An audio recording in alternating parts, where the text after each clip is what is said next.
Crônica, meu ideal seria escrever, de Rubem Braga.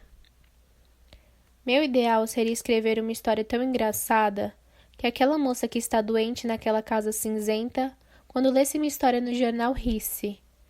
Risse tanto que chegasse a chorar e dissesse: "Ai meu Deus, que história mais engraçada!" E então a contasse para a cozinheira e telefonasse para 2 ou 3 amigas para contar a história. E todos a quem ela contassem rissem muito e ficassem alegremente espantados de vê-la tão alegre. Ai, que minha história fosse como um raio de sol, irresistivelmente louro, quente, vivo, em sua vida de moça reclusa, enlutada, doente, que ela mesma ficasse admirada ouvindo o próprio riso e depois repetisse para si própria: "Mas essa história é mesmo muito engraçada." Que um casal que estivesse em casa mal-humorado, o marido bastante aborrecido com a mulher bastante irritada com o marido, que esse casal também fosse atingido pela minha história. O marido a leria e começaria a rir, o que aumentaria a irritação da mulher. Mas depois que esta, apesar de sua má vontade, tomasse conhecimento da história, ela também risse junto. E ficassem os dois rindo sem poder olhar um para o outro, sem rir mais, e que um, ouvindo aquele riso do outro, se lembrasse do alegre tempo de namoro e reencontrasse os dois a alegria perdida de estarem juntos. Que nas cadeias, nos hospitais, em todas as salas de espera a minha história chegasse, e tão fascinante de graça, tão irresistível, tão colorida e tão pura, que todos limpassem seu coração com lágrimas de alegria. Que o comissário do distrito, depois de ler minha história, mandassem soltar aqueles bêbados e aquelas pobres mulheres corridas na calçada e dissesse: "Por favor, se comportem, que diabo, eu não gosto de prender ninguém." E que assim todos tratassem melhor seus empregados, seus dependentes e seus semelhantes em alegria e espontânea homenagem à minha história.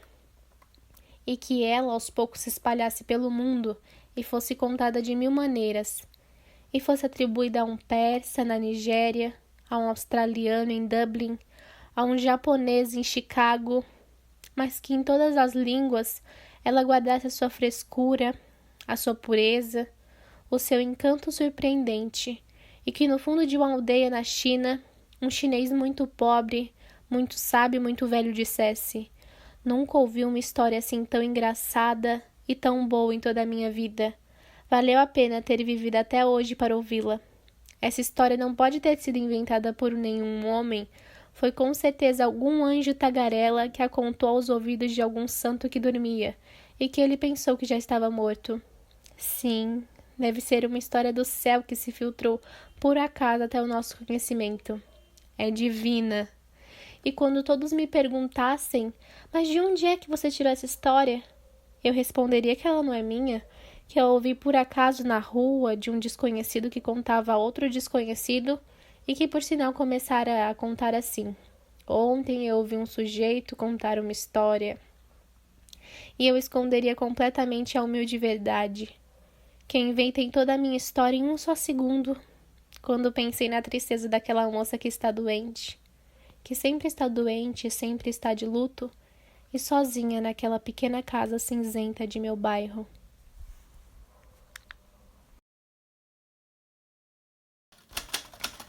Crônica, despedida, de Rubem Braga. E no meio dessa confusão alguém partiu sem se despedir. Foi triste. Se houvesse uma despedida, talvez fosse mais triste. Talvez tenha sido melhor assim. Uma separação, como às vezes acontece em um baile de carnaval. Uma pessoa se perde da outra, procura por um instante e depois adere a qualquer cordão. É melhor para os amantes pensar que a última vez que se encontraram se amaram muito.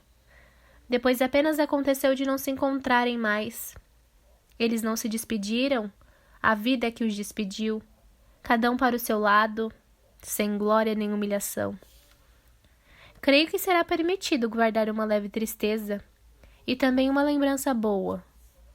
Que não será proibido confessar que às vezes se tem saudade, nem será odioso dizer que a separação ao mesmo tempo nos traz um inexplicável sentimento de alívio e de sossego, e um indefinido remorso e um recôndito despeito.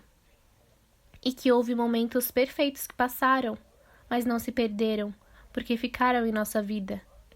Que a lembrança deles nos faz sentir maior a nossa solidão, mas que essa solidão ficou menos infeliz. Que importa que uma estrela já esteja morta, se ela ainda brilha no fundo de nossa noite e de nosso confuso sonho? Talvez não mereçamos imaginar que haverá outros verões. Se eles vierem, nós os receberemos obedientes como as cigarras e as paieiras, como flores e cantos. O inverno, te lembras, nos maltratou. Não havia flores, não havia mar, e fomos sacudidos de um lado para outro como dois bonecos na mão de um titiriteiro inábil. Ah, talvez valesse a pena dizer que houve um telefonema que não pôde haver. Entretanto, é possível que não adiantasse nada. Para que explicações? Esqueçamos as pequenas coisas mortificantes. O silêncio torna tudo menos penoso. Lembramos apenas as coisas douradas e digamos apenas uma palavra: adeus. A pequena palavra que se alonga como um canto de cigarra perdido numa tarde de domingo.